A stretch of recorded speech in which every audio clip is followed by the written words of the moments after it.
magaalada Boorama waxaa maanta lagu soo dhaweeyay arday ka socotay dugsiga hoose dhexe Sheekh Madar ee magaalada Hargeysa kuwaasi oo tartan aqoon isweydaarsi magaalada Boorama ku dhex marayo dhigooda ardayda dugsiga hoose dhexe Xaaji Cabdilaahi Axmed Good waxaana ugu horeyn ardaydaasi ku qaabilay duleedka degmada Boorama mas'uuliyiin u horkacayay gudoomiyaha wasaaradda waxbarashada degmada Boorama maamulka iyo macallimiinta iyo qaar ka mid ah ardayda dugsiga Xaaji Cabdilaahi Axmed Good tartan aqoon isweydaarsigaasi oo ahaa mid wax weyn ka taraya isdhexgalka ardayda ayaa haddaba markii ardayda dugsiga Sheekh Madar soo gaadheen barxadda hore ee dugsiga Xaaji Cabdilaahi Axmed Good waxay halkaas kula kulmeen oo lagu qaabilay soo dhaweyn ballaadhan maamulaha dugsiga Xaaji Cabdilaahi Axmed Good ee magaalada Boorama Bashiir Yunis Xasan oo soo dhaweeyay ardayda ka socotay dugsiga Sheekh Madar ee magaalada Hargeysa oo hadalka qaatay ayaa tilmaamay waxaan ka baqayaa farxad awgeed inaan waxba maanta sharxi karin sababtoo ah dugsi qiimo leh sababtoo ah dugsi qaaya leh sababtoo ah dugsi raadiyooga Hargeysa iyo geyga Soomaaliland laga yaqaano caan ah oo 1945 la dhisay baa ii martay anigoo 2000 dugsigeyga la dhisay martida waxaan leeyahay ku soo dhawaada dugsigiina ku soo dhawaada gobolkiina ku soo dhawaada ardayda isku galaaska mid tihiin ee maanta isbarateen baa wax walba ka mudan insha Allah waxaan Ilaahay ka baryayaa idinkoo maanta isbartay in idinkoo madaxweynayaala idinkoo wasiire ah idinkoo waxyaabo ka fiican ah inaad is aragtaan oo tiraadeen 2022 baan ku booqday reegoodna inaan 2022 baan iyaan u tagnay Sheekh Madar mar labaad iyo mar saddexaad iyo mar afraadba insha Allah gacmo furan ku soo dhawaada idinkiyo wixii arday Soomaaliland ku nool oo dhan gacmo furan baan ugu soo dhaweynaa geestiisa maamulaha dugsiga hoose dhexe Sheekh Madar ee magaalada Hargeysa Ciid Axmed Jaamac oo hadalka qaatay ayaa ka dareen celiyay soo dhaweyntan ballaadhan ee lagu qaabilay sidaa fiican noo soo dhaweysaan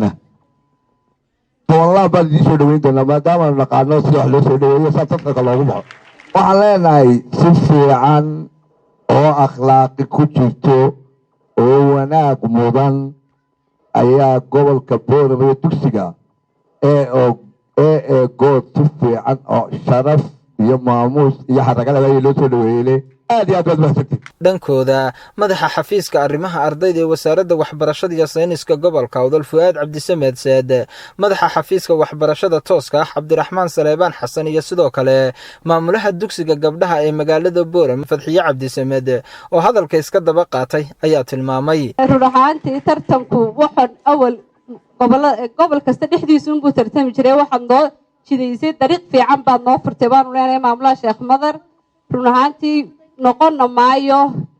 markii ugu horeeyay noo timaadaan insha Allah mar kastaba waad noo soo noqonaysaan iskuulo badan oo dawliyan u leenahay kuwaas aan kugu casuumi doonaa insha Allah way ardaydu waa role model weyn lagu dayan karayo sababtoo ardaydu waxa weeyaan waa ubixi bari waa mustaqbalkii bari hadii laakiin deegaanka ama environment ku nooyo luga iyo waxba maaha inuu berbera soo bartaa waa inuu ceergaabo tagaa waa inuu burco tagaa inuu Boorama yimaada gabiilay u tagaa intaasina waxba ku kornayo waayo waxaad ku darsanaysaa noloshaada meertada aad iyo aad baan ugu faraxsanahay hawlaha noocan oo kale ah markaan xagga afka wasaaradda ka hadlayno in isku socodka ardayda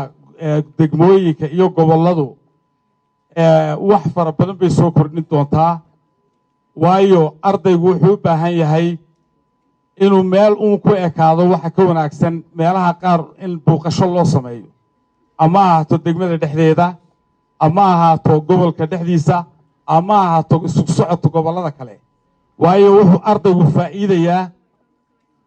waxbarashadii oo kale maaha isbarashada dadka iyo dalka ku dhex jirta ugu dambeyn gudoomiyaha wasaaradda waxbarashada iyo sayniska magaalada Boorama Xuseen Cateeye Jaamac oo hadalka qaad ayaa soo dhaweeyay maamulka iyo ardayda ka socotay dugsiga Sheekh Madar ee Hargeysa waxaana uu halkaasi ku dheeraaday faa'iidada waxbarashada ay u leedahay fisidada noocan oo kala ah dhamaan marka ugu horeysa anigu waxaan siinayaa maanta salaantayda ardayda ka socota dugsiga Sheekh Madar ee magaalada Hargeysa iyo maamulkooda iyo macallimiintooda halkani wada hagaya ayaan marka ugu horeysa salaanta siinayaa sidoo kale waxaan salaamayaa ardayda dugsiga Cabdilaahi Axmed Good ee maqlaysay waa xaaji cabdilaahi axmed good ee magaalada boorama oo iyaguna si fiican u qaabilay ardaydani waxay arrintani maanta samaynaysaa oo ay jeexaysaa sunno wanaagsan oo isdhexgalka bulshada iyo ardaydan maanta waxay ka turjumayaan isdhexgalka labada degmo ee Hargeysa iyo Boorama marka anigoo ah gudoomiyaha bulshada degmada Boorama aad baan u soo dhaweynayaa inaan ku soo dhaweeyo maanta magaaladii aqoonta magaaladii waxbarashada magaaladii isdhexgalka bulshada ee Boorama ku soo dhawaadaan leeyahay gacmo furan ku soo dhawaad waliba waxaan rajaynayaa inaad marar badan oo kalena aan idin soo dhaweyno وعبسلان بشير فرح عبسلان صاحا ورباهين تقرن كسوماليلان مقالة بورما